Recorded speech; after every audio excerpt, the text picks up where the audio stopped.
सत श्री अकाल जी सारिਆਂ ਨੂੰ। मैं अमनदीप कौर आज ना जी ਤੁਹਾਡੀ ਬੀਤ ਹਰੀਅਰ ਦੀ ਪੰਜਾਬੀ ਦੀ ਕਲਾਸ ਦੇ ਨਾਲ ਬੀਤ ਹਰੀਅਰ ਦੀ ਸਾਡੀ ਇਸ ਚੱਲ ਰਹੀ ਪੰਜਾਬੀ ਦੀ ਕਲਾਸ ਦੇ ਵਿੱਚ ਅਸੀਂ ਕਰ ਰਹੇ ਹਾਂ ਜੀ ਭਾਈ ਵੀਰ ਸਿੰਘ ਜੀ ਨੂੰ।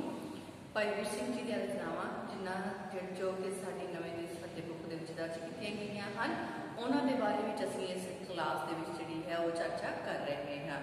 ਸੋ ਕੱਲ ਜਿਹੜੀ ਸਾਡੀ ਕਲਾਸ ਸੀ ਉਸ ਦੇ ਵਿੱਚ ਅਸੀਂ ਭਾਈ ਵੀਰ ਸਿੰਘ ਜੀ ਦੀ ਜਿਹੜੀ ਰਚਨਾ ਹੈ ਇਲਮ ਅਕਲ ਦੇ ਬਾਰੇ ਵਿੱਚ ਚਰਚਾ ਕੀਤੀ ਸੀ, जिस दे बारे में असीं देखिया सी कि भाई वीर सिंह जी ने बहुत ही सोहने ढंग दे नाल सानूं ये समझाया सी कि किस तरह किताबी ज्ञान ही असीं जिहड़ा है उसनूं संपूर्ण ज्ञान नहीं मन्निया जा सकता।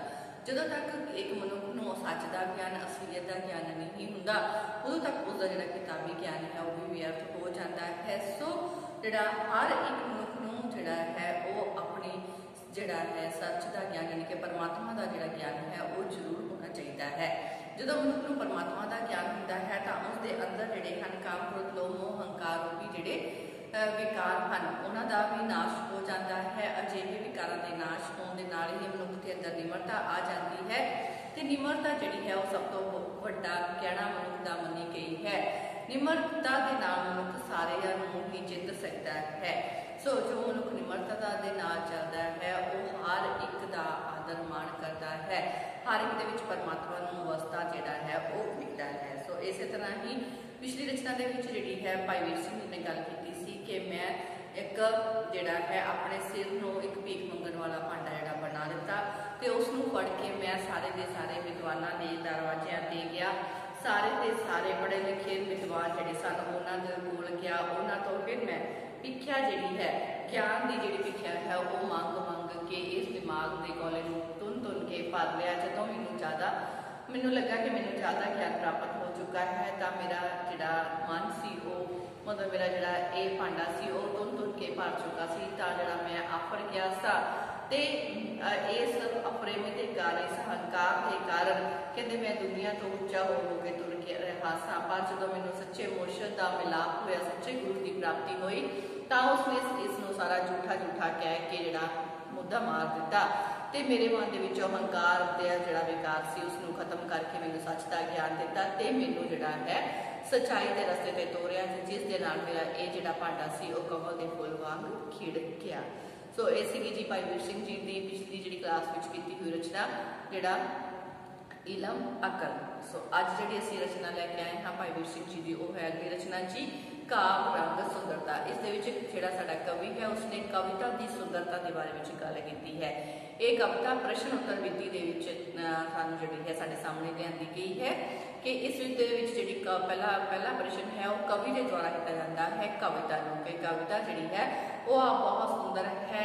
सुंदर होने के नाल वो कवि जिहड़ा है ये जानना चाहता है कि वो एक जगह टिक के क्यों नहीं रहिंदी।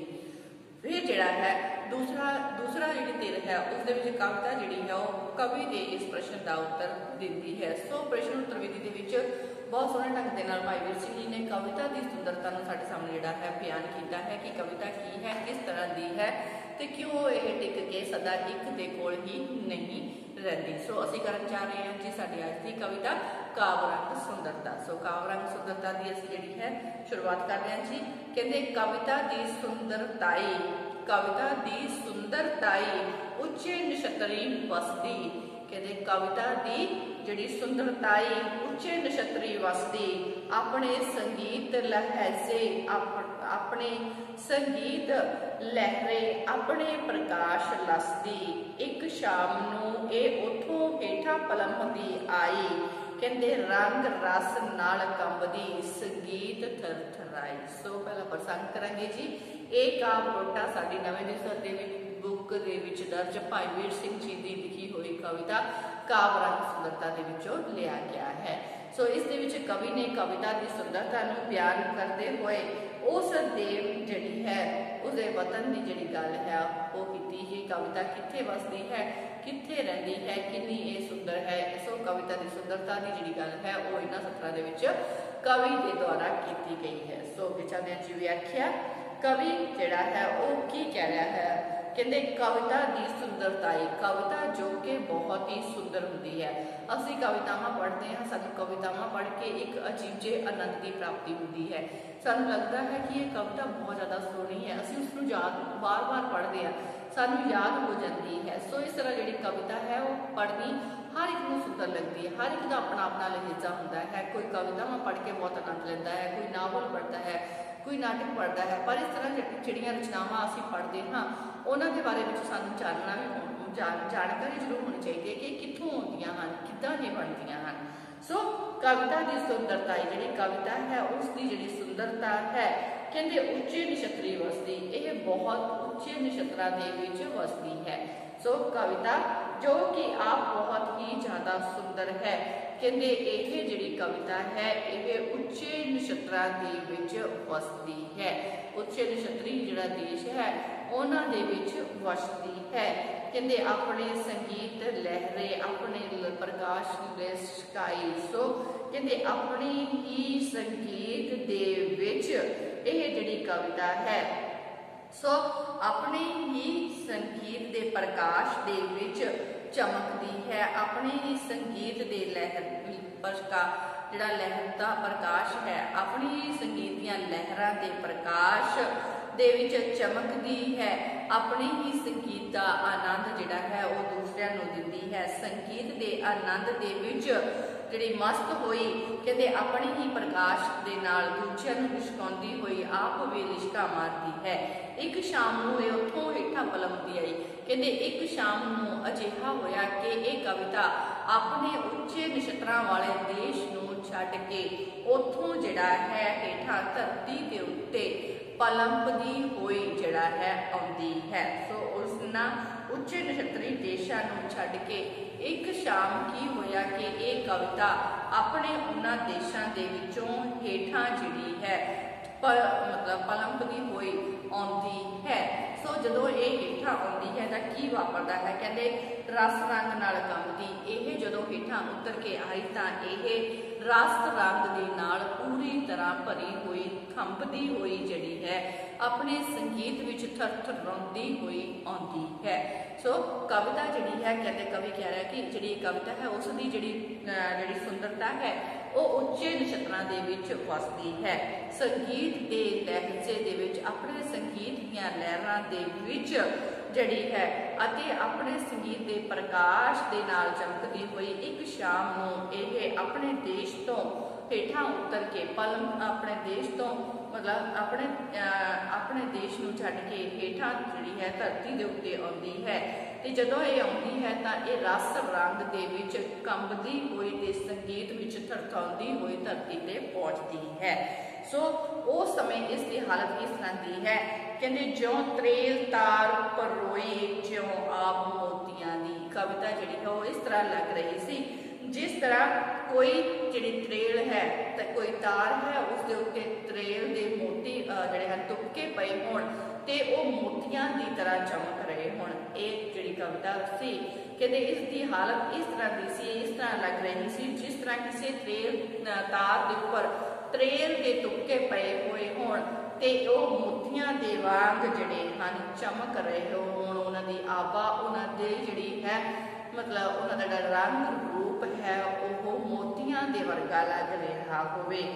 अर्शां दी तार परोती टामक ताजक सुबह सुहानी। सो कहते जिहड़ी कविता है ये इस तरह लग रही है जिस तरह जड़ियां बूंदां त्रेल की तार दे विच परोया होया होवे जां जिस तरह किसी कोमल गले दे विचों कोई सुर जिहड़ा है वो निकल रहा होवे। जां फिर कहंदे ये जिहड़ी कविता की सुंदरता जिहड़ी है वो इस तरह लग रही सी जिस तरह त्रेल दे जिहड़े तुपके हन उसनूं मोतियां दी तार दे उत्ते पए होए उसनूं मोतियां दी तरह जिहड़े होए परोए होए लग रहे सन ते इस तरह लग रही सी अर्जां दी तार परोए डामक सुबह सुहानी। सवेरे सवेरे यह त्रेल दे तुपकियां दी जिहड़ी है जो कि तार के उत्ते पए हुए हैं मोतियां दे वांग परोए हुए लग रहे हैं ते इस तरह लग रहा सी जिस तरह कोमल गले के सुर ज्यों चनकार साज दी ज्यों। इस तरह लग रहा है जिस तरह कि किसी के कोमल गले दे विचों कोई जिहड़ी सुर है वो निकल रहा होवे जां साज दे विचों निकलदी हुई झनकार दे वांग जिहड़ी है कविता जिहड़ी है वो लग रही सी। झनकार चरनाट रूप वाली तारे डलक ज्यों शाई, कहते इस तरह दी सी जिस तरह कोई जड़ी है झनकार जिस साज दे विचों कोई झनकार निकल रही होवे, जिस तरह वीणा जड़ी है उसनू खिंचण दे नाल वो कंबनी शुरू कर दिंदी है। वीणा रूपी जिहड़ा साज है जदों उसनू खिंचा जाता है तो उसदे विच कंबनी पैदा हो जाती है। सो इस तरह जिहड़े सी लग रही सी, इस तरह इसनू देख के अनुभव हो रहा सी कि ये एक अनोखी ही मस्ती दे विच जिहड़ी है वो कंब रही होवे। इस तरह लग रहा सी कि जिस तरह ये जिहड़ी कविता है वो कोई अनोखी ही मस्ती दे नाल कंब रही होवे। सो अगे चलते हैं जी, कहते हुसन दे रंग लहरे रस लोम एक चुमाई पंछी उडारू वांग आपे दे खंभ फड़ के एक सुरूर सिर नू आया एक तार सिर चुमाई। सो कहते ये जड़ी है ये कविता जड़ी है वो इस तरह लग रही है जिस तरह कहते इस तरह अनुभव हो रहा सी कि एक यह अनोखी ही मस्ती दे विच जिहड़ी कंब रही होवे। मेरे चारे पासे एक अनोखी जी कवि जिहड़ा कह रहा है वो कह रहा है कि मेरे चारे पासे एक अनोखी जी मस्ती जिहड़ी है वो छा गई सी। मैनू इस तरह महसूस हो रहा सी जिस तरह मेरे अपने आप दे खंभ जिहड़े सन वो फड़ के सन ते जिस नाल जिस तरह उडारी मारन वाला जिहड़ा पंछी है वो अपने खंभां नू फड़फड़ाउंदा है, उसे तरह मैनू इस तरह लग रहा सी कि मेरे आपे दे खंभ भी फड़ के सन ते इस अनोखे जिहे सरूर दे विच नाल मेरा भी सिर जिहड़ा है वो झूमण लग पिया सी। सो कवि कहता है कि इस अनोखे जे सरूर दे विच मेरा सिर झूमण लग पिया। इस काव्य सुंदरता नू मैं पूछया कि जिहड़ा है पुछण दी फिर जिहड़ियां कई तरह के प्रश्न हैं उन्होंने पुछण दी जिहड़ी है वो कोशिश भी करन जा रहा सा। सो कहते पंछी उडारू वांगू आपे दे खंभ फड़ के एक सुर सिर नू आया एक तार सिर चुमाई। सो मेरे अंदर जिहड़ी है वो अनोखी ही मस्ती जिहड़ी सी वो छा गई सी। सो अगे चलते हाँ जी, जिहड़ा कवि है फिर हुण इत्थे तक कवि ने अपनी हालत का बयान किया कि जिहड़ी कविता है वो पहला दसदा है कि कविता जिहड़ी है वो किस तरह है, उसकी सुंदरता किस तरह है। जिस तरह जिहड़ी त्रेल के तुपकियां नूं एक जिहड़ा माला दे विच परोया जाता है, जिस तरह त्रेल के तुपके जदों तार ते पैंदे हन तां वो इस तरह लग रहे सन जिवें मोतियां नूं माला विच परोया गया होवे। सो जिस तरह जिहड़ा है किसी के कोमल गले दे विचों कोई जिहड़ी साज है निकल रहा होवे, जिस तरह वीणा रूपी तार दीयां तारां किसी ने खिंच दित्तियां, साज दीयां तारां किसी ने खिंच दित्तियां होण ते उसदे विच कंपन पैदा हो गया होवे। सो इस तरह जिहड़ी कविता है वो कई तरह के जिहड़े हुसनां दी मालकिन है। ते कवि जिहड़ा कहता है कि जदों ये कविता मेरे को आई तो मैनूं ऐ लग्गिया जिस तरह मेरे आपे दे खंभ फड़ के ते वो खंभ इस तरह लगे सन जिस तरह कोई पंछी जिहड़ा है वो अपने खंभां नूं फड़फड़ाउंदा है ते मैनूं भी ऐ लग्गिया कि मेरे आपे दे खंभ फड़ के मेरे मन नूं मेरे दिल नूं अजीब जिहा सरूर मेरे सिर नूं अजीब जिहा सरूर आया जिस सरूर दे विच मैं जिहड़ा सी वो चुमना शुरू कर दित्ता सी। सो जिहड़ा कवि है इस तक जिहड़ी अपनी हालत है उसनूं जिहड़ा बयान करदा है साडी जिहड़ी कविता काव्य राग सुंदरता दे विच। सो अगे चलते हैं जी, अगे जिहड़ा कवि है किस तरह जिहड़ी कविता नूं जिहड़ा है वो प्रश्न करने की कोशिश करता है कि जिहड़ी ये कविता है ये की है, कित्थों आई है, क्यों ये लिखी गई। सो अगे चलते हैं, पुछया असां हे सोहणी पुछया असां हे सोहणी तू आप सुंदरता है। पुछया असां हे सोहणी तू आप सुंदरता है, हीरे जवाहर वांगू टिकदी क्यों नाही। पुछया असां हे सोहणी तू आप सुंदरता है, हीरे जवाहरात वांगू टिकदी क्यों नाही। पर्वत खड़े सोहावे झीलां ते बल समुंदर, कायम इन्हां दी शोभा कायम है शाही।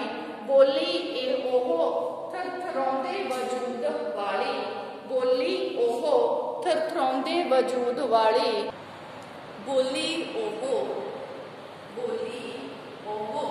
चर्चे वजूद वाली बोली ओ थरथरांदी चर्चे वजूद वाली बिजली की गूंज दस तू टिकदी किवें टिकाई। सो जिहड़ा कवि है वो कविता नूं प्रश्न करता है कि हे कविता तू आप सुंदरता है।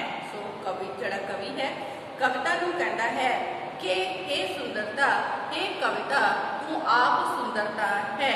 सो फिर कहते हीरे जवाहरात वांगू टिकदी तू क्यों नहीं।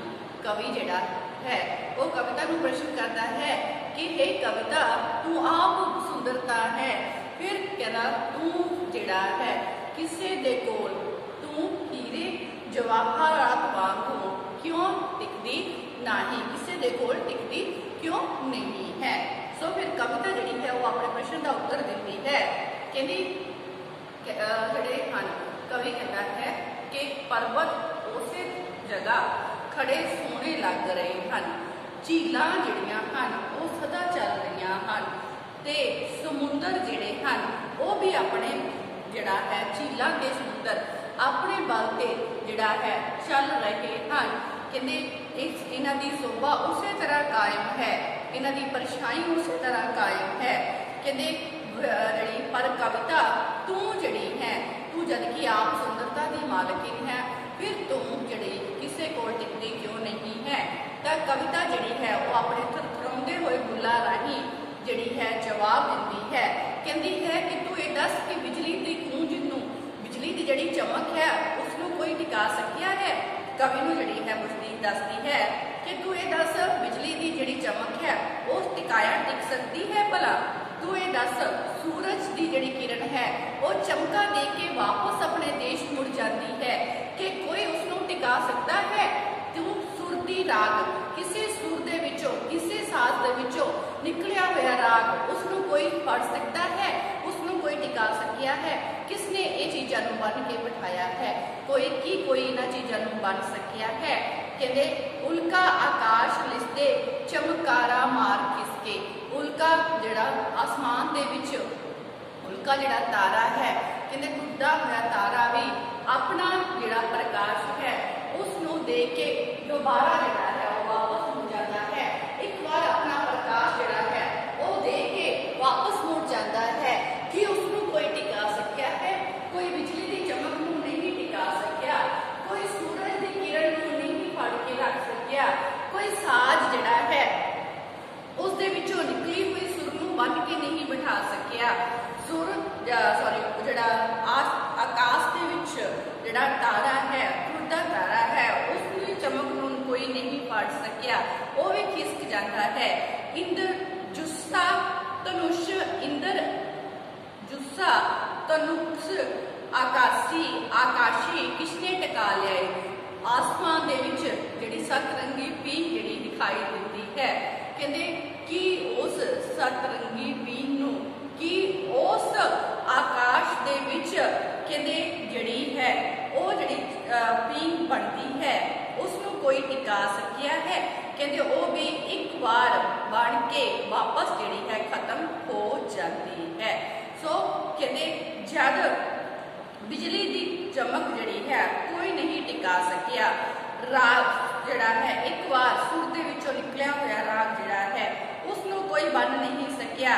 जिहड़ा इंद्र धनुष दे जिहड़ा है आसमान दे विच बनदा है, आकाशी पींग जिहड़ी बनदी है सतरंगी पींग जिहनूं असीं कहंदे हां वो बनदी है उसनूं कोई नहीं टिका सकिया। तां फिर कहंदी ये दस के मैं किस तरह टिक सकती हाँ। चंदो रेशम जो तिलके तारियां जो डलक पल में कहते चंद की जिहड़ियां रेशमां हन चंद की जिहड़ी रोशनी है तारियां की जिहड़ी रोशनी है जदों वो भी अपनी रोशनी दे के वापस चले जाते हैं। कहते देख के मत्था खिसके सरकदी नजर ना आए, दोबारा ये चीज़ां जिहड़ियां सरकदियां नजर नहीं आउंदियां। तां फिर कहते चातरिक दे प्यार चितवन जिस तरह पपीहे का जिहड़ा प्यार है वो मतलब जिहड़ा है सावंती दूध नाल है, जिस तरह कोयल की जिहड़ी मतलब आवाज़ है वो कोयल की कूक ਜਿਹੜੀ ਬਹੁਤ ਜ਼ਿਆਦਾ ਸੋਹਣੀ ਲੱਗਦੀ ਹੈ। ਚਾਰੇ ਚਮਕਾਰੇ ਦੇ ਨਿਸ਼ਾਵੇਂ ਕਾਬੂ ਕਦੋਂ ਆਈ। ਜਦੋਂ ਇਹ ਚੀਜ਼ਾਂ ਕਿਸੇ ਦੇ ਕਾਬੂ ਨਹੀਂ ਆਉਂਦੀਆਂ, ਰੋਸ਼ਨੀ ਕਿਸੇ ਦੇ ਕਾਬੂ ਨਹੀਂ ਆ ਸਕੀ, ਬਿਜਲੀ ਦੀ ਖੂਨ ਜਿਹੜੀ ਚਮਕ ਹੈ ਨਹੀਂ ਕਾਬੂ ਆ ਸਕੀ, ਸੁਰ ਦੇ ਵਿੱਚੋਂ ਨਿਕਲਿਆ ਜਿਹੜਾ ਸਾਜ਼ ਦੇ ਵਿੱਚੋਂ ਨਿਕਲਿਆ ਹੋਇਆ ਸੁਰ ਜਿਹੜਾ ਕਾਬੂ ਵਿੱਚ ਨਹੀਂ ਕੀਤਾ ਜਾ ਸਕਦਾ। ਸੋ ਕੋਇਲ ਦੀ ਕੂਕ ਜਿਹੜੀ ਹੈ, ਉਹਦੀ ਜਿਹੜੀ ਹੈ ਉਸ ਨੂੰ ਕੋਈ ਕਾਬੂ ਨਹੀਂ ਕਰਕੇ ਰੱਖ ਸਕਿਆ।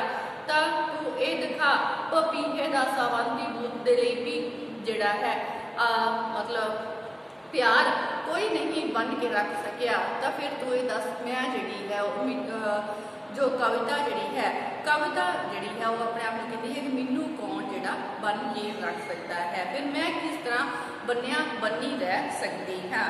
ਸੋ ਫਿਰ ਜਿਹੜੀ ਆਪਣੇ ਆਪ ਪ੍ਰਸ਼ਨ ਦਾ ਉੱਤਰ ਦਿੰਦੀ ਹੈ, ਕਹਿੰਦੀ ਲਰਜਾ ਵਤਨ ਜਿਨ੍ਹਾਂ ਦਾ, ਲਰਜਾ ਵਜੂਦ ਉਹਨਾਂ ਦਾ, ਜਿਨ੍ਹਾਂ ਦਾ ਵਤਨ ਹੀ ਕਾਂਬਾ ਹੋਵੇ ਉਹਨਾਂ ਦਾ ਵਜੂਦ ਵੀ ਫਿਰ ਕਾਂਬੇ ਵਾਲਾ ਹੀ ਹੁੰਦਾ ਹੈ। ਚੱਕਰ ਅਨੰਤ ਅਟਿਕਵੇਂ ਉਹਨਾਂ ਦੀ ਚਾਲ ਪਾਏ। ਸਾਡੇ ਤਾਂ ਜਿਹੜੀ ਕਿਸਮਤ ਹੈ ਉਸ ਦੇ ਵਿੱਚ ਹੀ ਕਦੇ ਨਾ ਰੁਕਣ ਵਾਲੇ ਚੱਕਰ ਜਿਹੜੇ ਹਨ ਉਹ ਪਰਮਾਤਮਾ ਦੇ ਦੁਆਰਾ ਲਿਖੇ ਜਾ ਚੁੱਕੇ ਹਨ। ਵਿੱਥਾਂ ਅਣਮਿੱਥੀਆਂ ਵਿੱਚ ਸਿਰ ਚੀਰਦੇ ਖਰਾਦੇ, ਕਹਿੰਦੇ ਇਹਨਾਂ ਅਣਮਿੱਥੀਆਂ ਹੋਈਆਂ ਵਿੱਥਾਂ ਨੂੰ ਚੀਰਦੇ ਹੋਏ ਕਹਿੰਦੀ ਮੈਂ ਜਿਹੜੀ ਹੈ ਜਾਂਦੇ ਅਨੰਤ ਚਾਲੀ। ਕਵਿਤਾ ਕਹਿੰਦੀ ਹੈ ਕਿ ਮੈਂ ਜਿਹੜੀ ਹੈ ਅਨੰਤ ਚਾਲੀ ਚੱਲਦੇ ਹੋਏ ਕਹਿੰਦੇ ਦੂਸਰਿਆਂ ਨੂੰ ਚਮਕਾਰਾ ਦੇ ਕੇ ਉਸ ਪਰਮਾਤਮਾ ਦੇ ਦੇਸ਼ ਵਾਪਸ ਜਿਹੜਾ ਹੈ ਉਹ ਮੁੜ ਜਾਂਦੀ ਹਾਂ। ਚਮਕਾਰ ਰੰਗ ਦੇਣਾ, ਰੰਗ ਝੂਮ ਵਿੱਚ ਝੂਮਣਾ ਮੇਰਾ ਤਾਂ ਕੰਮ ਹੈ। ਸਿਰਫ ਦੂਸਰਿਆਂ ਦੇ ਮਨ ਦੇ ਵਿੱਚ ਦੂਸਰਿਆਂ ਨੂੰ ਚਮਕਾਰਾ ਦੇਣਾ ਮੇਰਾ ਤਾਂ ਕੰਮ ਹੈ। ਦੂਸਰਿਆਂ ਦੇ ਮਨਾਂ ਨੂੰ ਰਾਗ ਰੰਗ ਦੇ ਵਿੱਚ ਝੂਮਣ ਲਾ ਦੇਣਾ।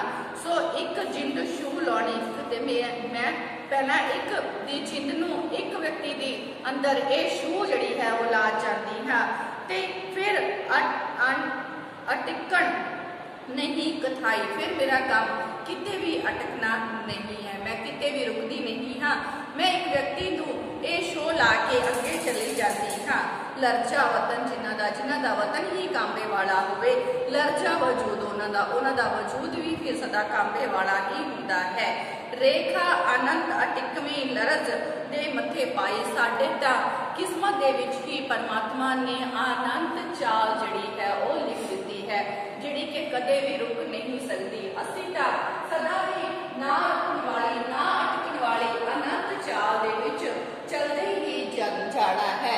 ਸਾਡੇ ਤਾਂ ਮੱਥੇ ਹੀ ਪਰਮਾਤਮਾ ਨੇ ਇਹ ਜਿਹੜੀ ਚਾਲ ਹੈ ਉਹ ਪਾ ਦਿੱਤੀ ਹੈ। ਸੋ ਇਹ ਸੀ ਸਾਡੀ ਕਵਿਤਾ ਕਾਵ ਰੰਗ ਸੁੰਦਰਤਾ, ਜਿਸ ਦੇ ਵਿੱਚ ਅਸੀਂ ਦੇਖਿਆ ਕਿ ਕਵੀ ਜਿਹੜਾ ਹੈ ਜਿਹੜੀ ਕਵਿਤਾ ਦੇ ਬਾਰੇ ਵੀ ਦੱਸਣਾ ਚਾਹੁੰਦਾ ਹੈ ਕਿ ਜਿਹੜੀ ਕਵਿਤਾ ਹੈ ਉਸ ਦੀ ਸੁੰਦਰਤਾ ਉੱਚੇ ਨਛੱਤਰਾਂ ਦੇ ਵਿੱਚ ਵਸਦੀ ਹੈ ਤੇ ਇੱਕ ਦਿਨ ਜਦੋਂ ਉਹ ਧਰਤੀ ਦੇ ਉਤਰਦੀ ਹੈ ਤਾਂ ਕਵੀ ਜਿਹੜਾ ਹੈ ਉਸ ਨੂੰ ਵੱਖ-ਵੱਖ ਉਦਾਹਰਨਾਂ ਦੇ ਕੇ ਉਸ ਨੂੰ ਪੁੱਛਦਾ ਹੈ ਕਿ ਸਮੁੰਦਰ, ਸਾਗਰ, ਝੀਲਾਂ, ਪਰਬਤ ਆਪਣੀ ਜਗ੍ਹਾ ਖੜੇ ਸ਼ੋਭਾਇਮਾਨ ਹੋ ਰਹੇ ਹਨ। ਸਾਰਾ ਕੁਝ ਆਪਣੀ